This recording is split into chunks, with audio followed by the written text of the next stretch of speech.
Roberts, and I'm the Managing Director of Axiom Valuation. I will be your moderator for this webinar. We would like to welcome all of you to the webinar entitled A New Regulatory Direction Using Fair Value Principles to Price Bank Loans and Calculate Loan Loss Reserve Adjustments. There will be presentations from two of our experts and a question and answer session at the end. Please enter your questions under the question tab on the menu on the right of your screen, and we will get to each of them at the end of the webinar.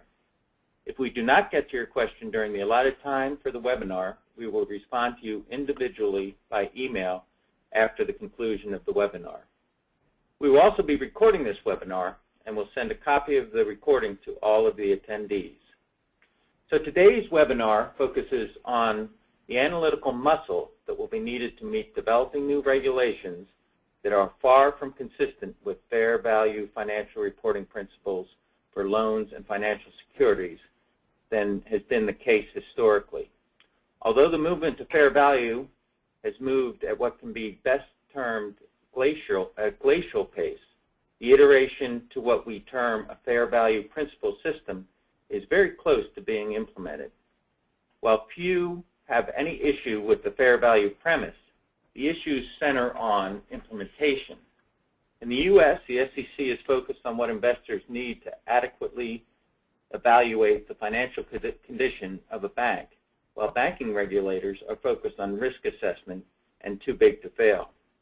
Managements of banks are focused on reported earnings being more volatile if loans have to be reported at fair value or something that approximates fair value. The reason is that changes in fair value are run through the income statement and creating more transparent variability and hence lower share prices. Be that as it may, banks and investment already fair value securities on their balance sheets as well as loans that are purchased. The question now is not whether a fair value standard will be adopted, but when and in what form. This webinar addresses many of the issues that financial institutions in Europe and the U.S. are currently facing and will be facing as we move forward. For many of our listeners today, the new reporting requirements, whatever form they take, will create a resource burden for their institutions.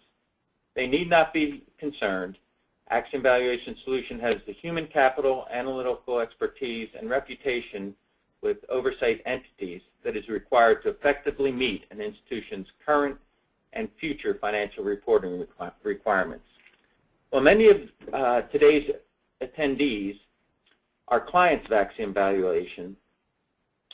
I still would like to emphasize Axiom's competitive advantage in the arena of pricing loans and financial securities both in Europe and the U.S.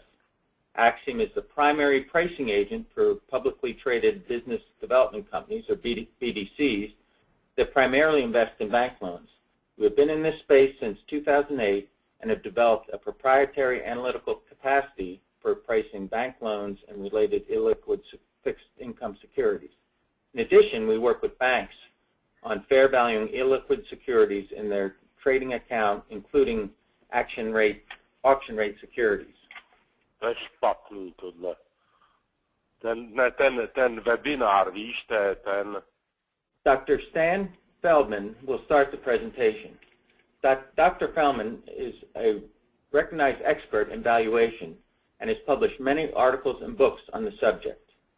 He was a member of the FASB Valuation Resources Group and is the CEO and founder of Axiom Valuation Solutions, and as an associate professor of finance for over 20 years, taught both graduate and undergraduate finance courses. You may read a detailed description of his background on the Axiom website. And then Dr. Thomas Klepsch will take us through the case studies. Dr. Klepsch specializes in developing innovative products and services in the financial industry. He is currently the Vice Chairman of the European Bond Commission and a Senior Consultant to Axiom Valuation Solutions Europe. You can read more about his background on the Axiom Valuation Solutions Europe website. And Axiom Valuation is a nationally recognized financial security and business valuation firm which has conducted valuation assignments for clients throughout the U.S., Europe, and Asia. Axiom Valuation Europe works with Axiom Valuation to provide a comprehensive range of expert valuation services for business, illiquid securities, fixed income portfolios, intangible and tangible assets, and other hard-to-value assets. Please see our website for more information. And this is our standard disclaimer page. And now I'd like to talk about what the webinar will look at. We'll start out by asking why are the current standards for financial measurement of bank loans changing in Europe and the U.S. We'll talk about the impacts for banks and investment funds. Then we'll look at fair value, economic value, and accounting value and their information contact.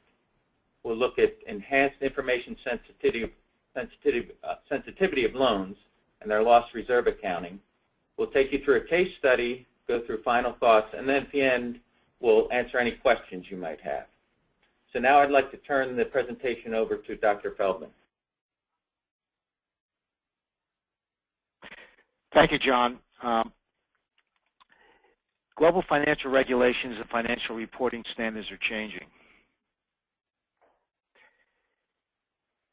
The financial crisis has focused regulators on measuring systemic risk within the global economy in an attempt to identify the potential for financial bubbles and the degree to which bubble forces are transmitted to various sectors of the global economy. Second, regulators have focused on the need for buffers that cushion the consequences of a financial meltdown. Third, the credit system transmits the forces of a financial crisis through the withdrawal of credit at a time when it needs it most, thereby exacerbating the crisis itself.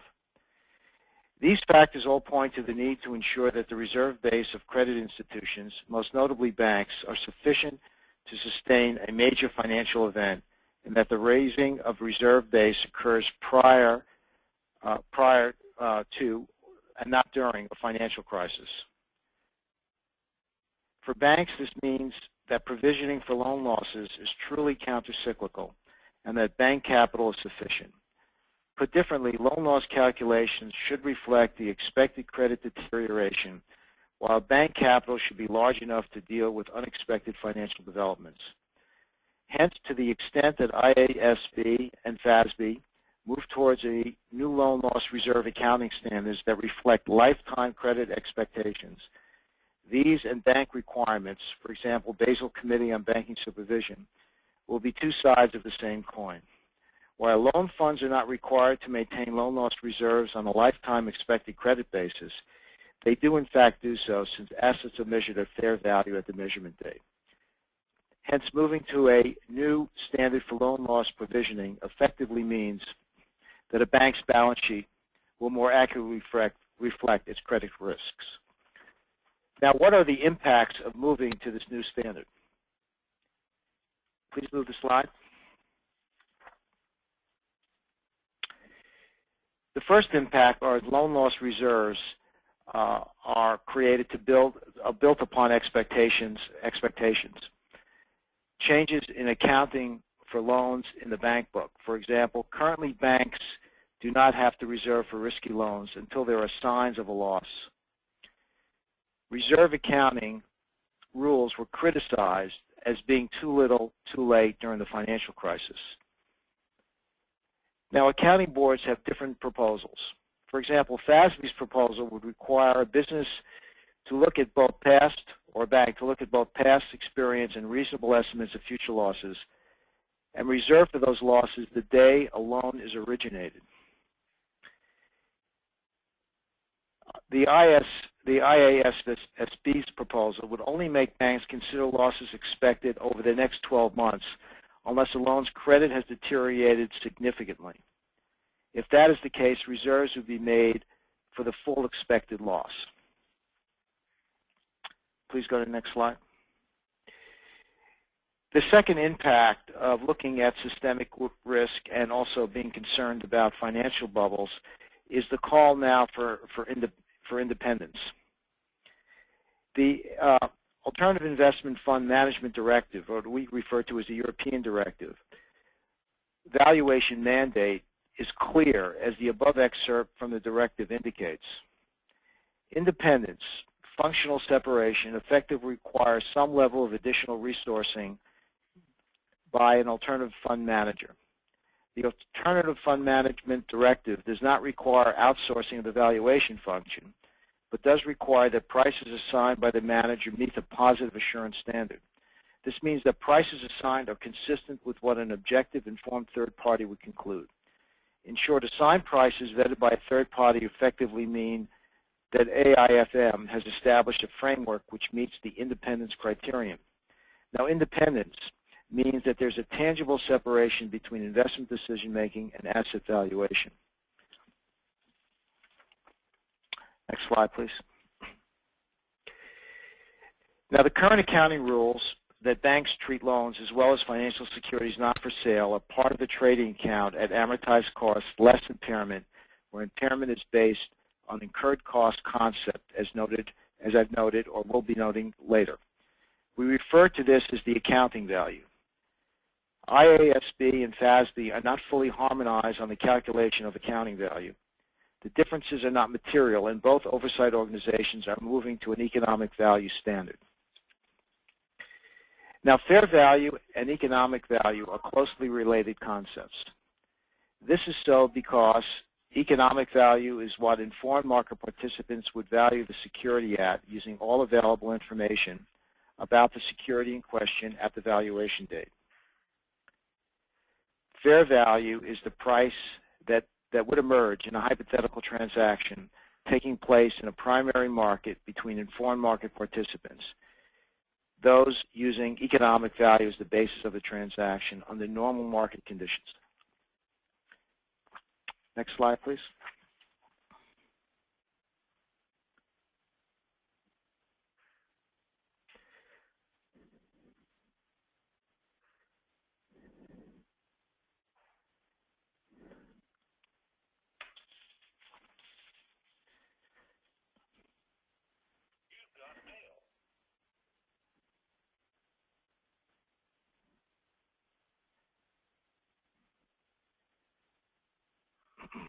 Thank you.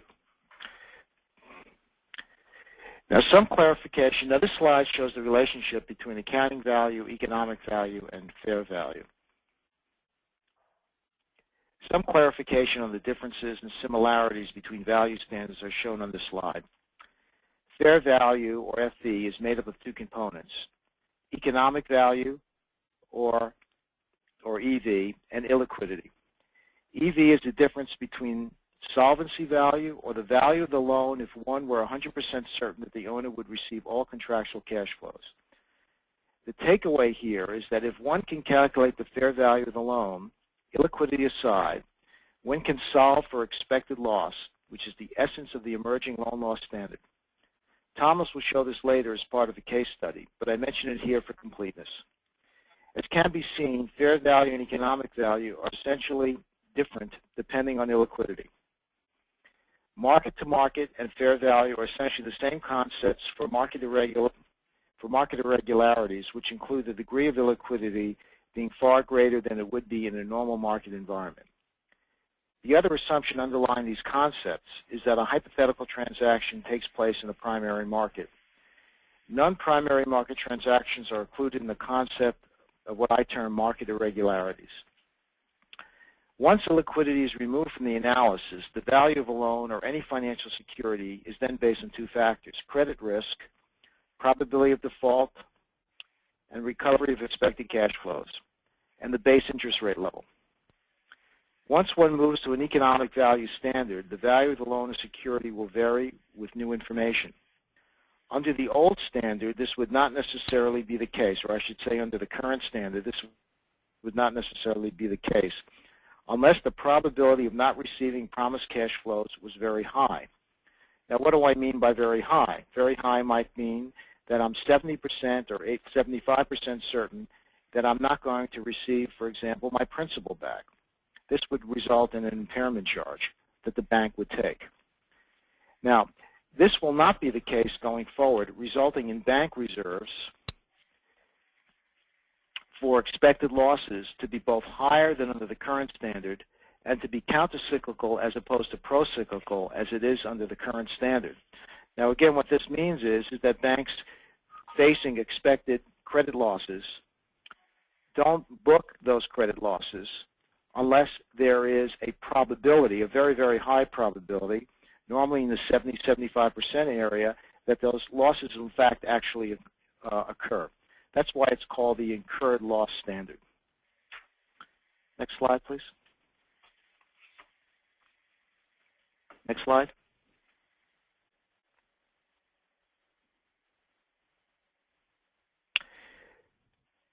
The book value of a loan on the balance sheet of a bank is equal to its amortized cost less its incurred loss. Incurred loss is what the bank will very likely, as I said, 70%, 75% probability of a loss in the near term. The incurred loss concept essentially states that a loan is impaired if the loss in contractual income and principal is effectively imminent. The use of this concept will generally imply that the book value of a bank's loan book will exceed its fair value. Fair value reflects an exit price where the sale takes place in a primary market under normal market conditions between informed market participants. Throughout this presentation, I'll refer to fair value prior to any adjustment for liquidity unless otherwise noted. While there's some loss in generality by taking this approach, it has the advantage of more easily seeing how moving away from the incurred loss to the expected loss standard yields a loan value that's closer to fair value and thereby making a bank's balance sheet far more transparent than currently.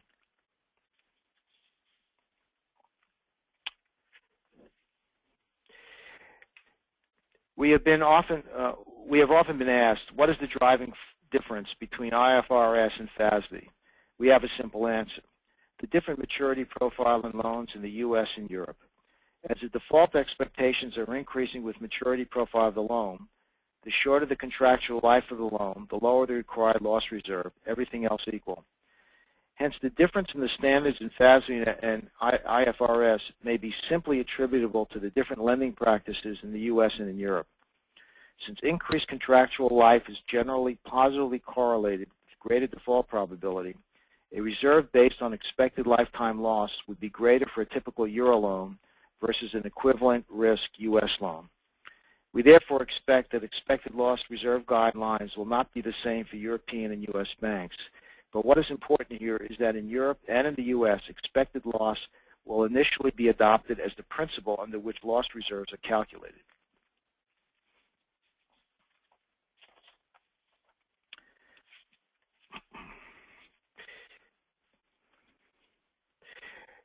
Note that under the current standards, new information does not alter the value of the loan even when the probability of default changes. Under new standards, this will not be the case. Pushback on proposed standards both in the U.S. and Europe relate to a real concern that if changes in economic value run through the income statement, that this will increase earnings volatility and hence all else equal will have a negative impact on share prices. This concern is real and should not be underestimated. However, stress tests by the Fed and the European Central Bank do measure changes in the equity cushion related to various scenarios, which means stress tests are testing the sensitivity of loan values to various scenario factors.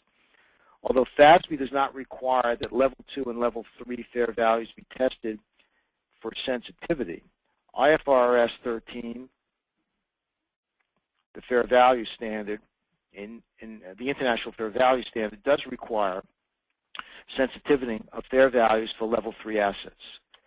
While accounting standards applicable to banks are not identical to accounting standards applicable to alternative investment funds invested in bank loans and illiquid fixed income securities, it is clear that there will be a convergence in the near future. Moving to an economic value standard means that a recurring credit analysis be undertaken with changes in credit quality showing up in loan loss reserve changes. For many smaller institutions, this will be a burden since they are not set up to address such changes on a regular basis. Given the direction that oversight authorities in Europe and the U.S. are moving in, it is clear that financial institutions will need to have a robust analytical system in place to meet both current and evolving financial requirements.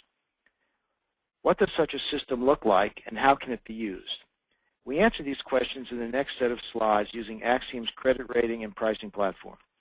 Just as background, the system will be described, or the system that will be described, has been reviewed by globally recognized audit firms.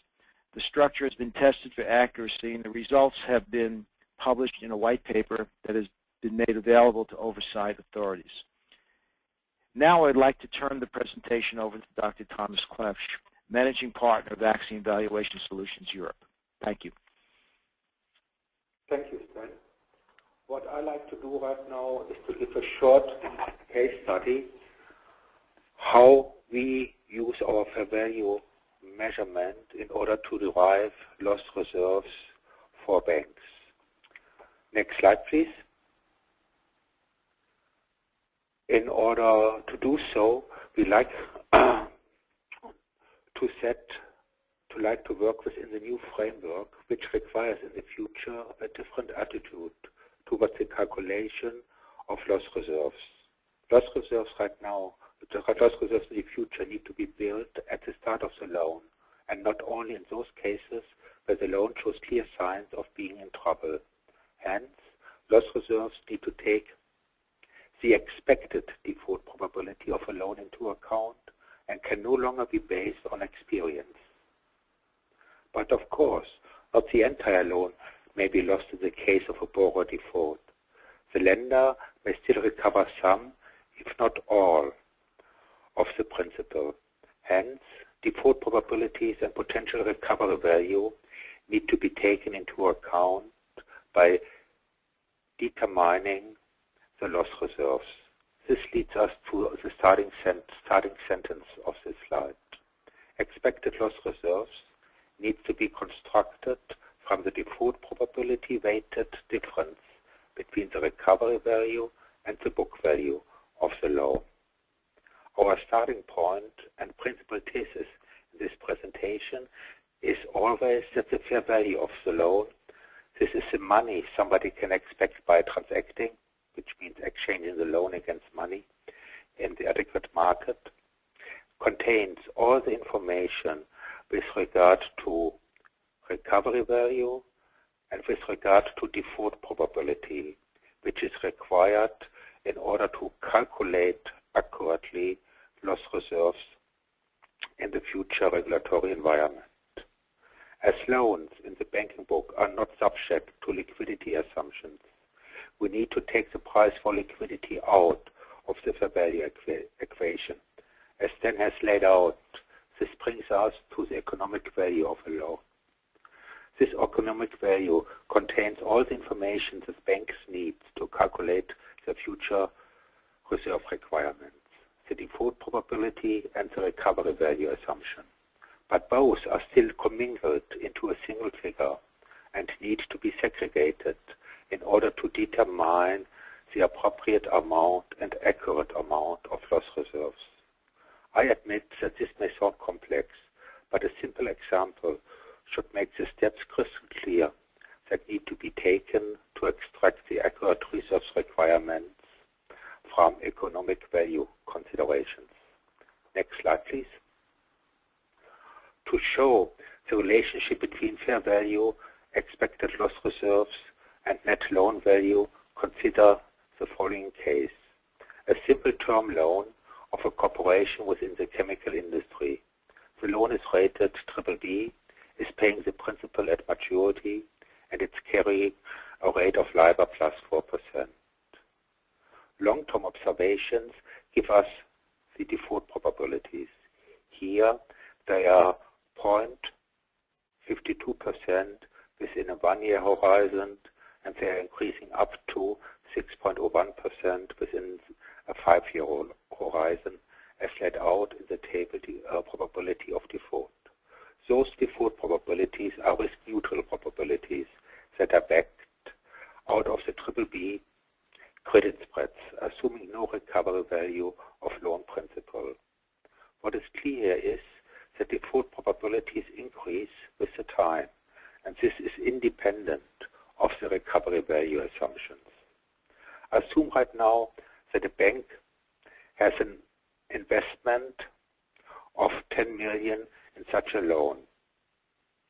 On day one, the loan has a fair value of 10 million. Book value and fair value are equal, while the net carrying value, depending on the recovery value, will be different from the fair value. The underlying assumption is that the underwritten loan could be sold for its book value immediately after the loan was made. This explains the identity of fair value and book value at this point in time. This, of course, may not be the case, and in an illiquid market, it may never be. We will abstract from this nasty real-world problem for the moment to drive home the central point of our presentation. In our example, we just changed the recovery value assumptions and see different reserve requirements for these loans. They are ranging from $61,000 in the case of a 30% recovery value assumptions to only $240,000 where 60% of the loan value will be recovered. This is shown in the bottom table, which is titled Initial Loss Reserves Accounting, which should underpin our theoretical consideration that recovery value expectations and default probabilities determine the required loss reserves, and this information is contained within the economic value. Next slide, please. In order to measure the extent to which the loan loss reserve may increase, or put differently, the extent to which the economic value of the loan declined, the credit risk of the loan needs to be calibrated. Axiom's credit rating and pricing platform is a perfect way to measure how financial and economic variables impact the credit risk of a firm and its capital stock. This system has been used by market participants to fair value loans and other fixed income securities, including high-yield bonds and convertible debt. Papers on the system's accuracy have been reviewed by global audit firms and oversight organizations. But now consider that something goes wrong with the borrowing company and its credit standard will deteriorate. Under the incurred loss standard, the loan loss reserves would not increase despite the fact that the economic value and fair value of the loan has declined, and declined by a great deal. In order to measure the extent to which the loan loss reserves might increase, or put differently, to the extent to which the economic value of the loan declined, the credit risk of the loan needs to be recalibrated. Axiom's credit rating and pricing platform is a perfect way to measure how financial and economic variables impact the credit risk of a firm and its cap stack.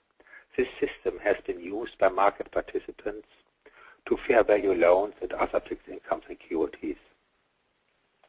Next slide, please. Let us right now look how we are doing our credit assessment. Let us look on a very high level how Axiom is calculating the fair value of the loan.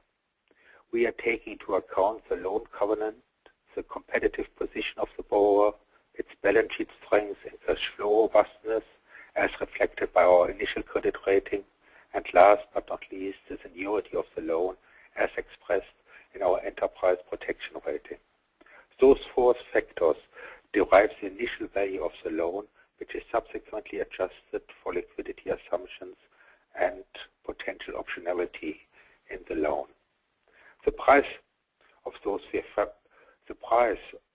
those four factors are straightforward, observable in the market. At the end of this valuation, we are able to derive a fair value, which is fully compliant with the enhanced FASB, GASB, or International Financial Reporting Standard. This kind of a value is right now mandatory for all European alternative investment funds. But of course, much more details are available within our white papers on the subject of the Axiom credit risk platform. Let us come back right now. Next slide, please. Let us right now come back to our case study. The initial BBB rating of our loan granted to a chemical company has changed to CCC+ due to a change in the firm's financials or to changes in the market perception of the financial robustness of its business model. Whatsoever, the credit rating has worsened, probably even without the fact that the lending bank may be fully aware. Next slide. But this change in the credit quality has an immediate impact on the loan price. Right now, our credit system tells us that the par value of the loan is 85%, whereby, please remember, at the start of our example, the fair value of the loan has been seen at par. In previous times, banks could have ignored this change in fair value, at least in the banking book. But nowadays, they need to reconsider this loss reserve. They need to consider these changes within the loss reserves for this loan. As the credit quality of the loan has worsened, in our case, there must be more reserves set aside for a potential loss of the principal. Next slide, please. These new amounts and their driving considerations are shown in the following table. The downgrading of the loan leads to a new table of default probabilities. These new probabilities will drive different loan loss reserve requirements. They have increased. They have right now increased from 60,000 in the 0% scenario to close to 2.9 million in our current CCC plus scenario. Or in the case, if you just look at the 60% recovery value expectation, the required loan losses would have increased from 240,000 in our BBB scenario to above $1.1 million in our current scenario. Hence, changes in the fair value of a loan will reflect changes in the credit, as well as changes in the embedded recovery assumptions. Both need to be considered in the new regulatory framework for loss reserves. Next slide, please. I would like to summarize my findings in the final slide. First of all, it should have been clear, fair value and therefore economic value contains all the information that is required in order to calculate loss reserves. Recovery value and loss reserves are very closely related. The link is seen in our concept of economic value. This slide shows you in the blue lines the loss reserves for a BBB rated loan under different recovery assumptions, whereby the yellow bars are showing you the loss reserves required for a CCC plus rated loan under different recovery assumptions. The red line and the scale of the red line you find on your right side of this table just shows you how the loan, by which amount those loss reserves have changed within the different recovery value. I'd like now to hand back to Stan for a summary and some final thoughts. Thank you. Thank you, Thomas. What's the takeaway, I guess, is the big question. The takeaway is that the expected loss concept, as opposed to incurred costs for lost reserves, is essentially consistent with fair value, illiquidity aside. So if I know what the fair value, if I can calculate the fair value of a loan or any financial security, I can then go ahead and compare that fair value to what I termed earlier, its solvency value, and the difference would be expected loss. That expected loss is the basis for the loan loss reserve accounting under the new standard, or will be. So again, the takeaway is essentially that fair value is now a driver for loan loss reserves, regardless of how the bank actually accounts for it in its accounting statements. Some other final thoughts on the subject. I said first, number one would be the financial crisis has had a lasting impact on how we account for and value loans. Second, in order to avoid too little or too late, loss reserves will be based on expected loss rather than incurred cost. Expected loss is based on fair value principles, since its measure is not a bank's idiosyncratic view of the credit, but based on the way an informed market participant would establish the credit risk. Put differently, the same calculus that was used to establish the credit risk at initiation of the loan should be the calculus used going forward. Investment funds holding bank loans and other fixed income securities must fair value their positions, while banks do not. However, under the expected loss model, the following is true. If a bank and an investment fund hold the same loan, then any change in a loan's credit risk will result in the same value change for the loan held by the bank and the investment fund in the absence of any adjustments for lack of liquidity. Axiom's credit rating platform offers a unique and cost-effective solution to measuring changes in credit risk and the resulting changes in economic and fair values.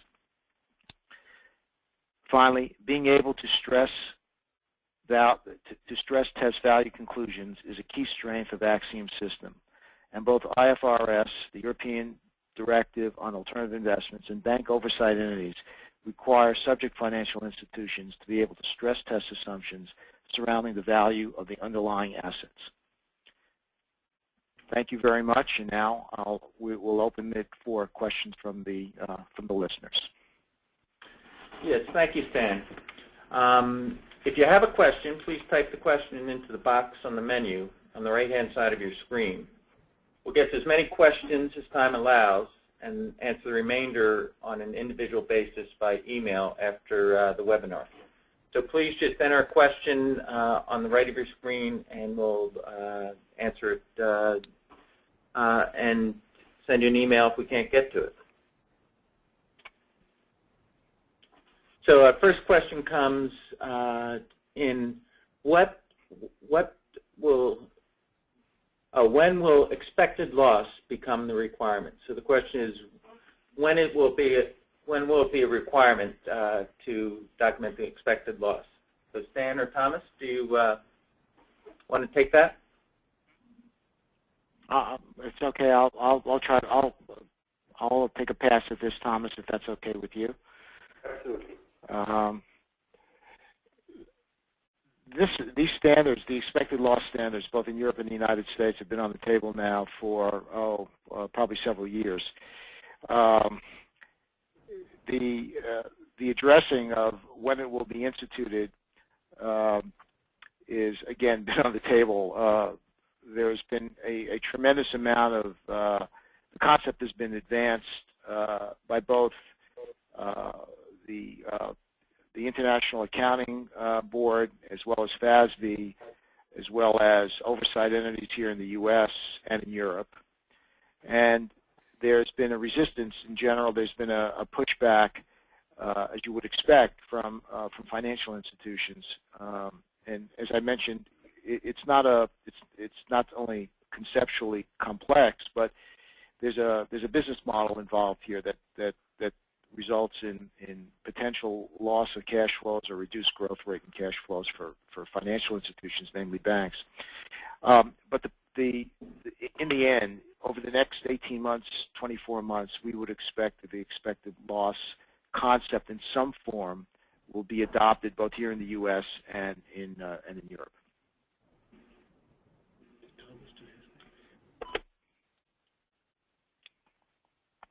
So we have another question here.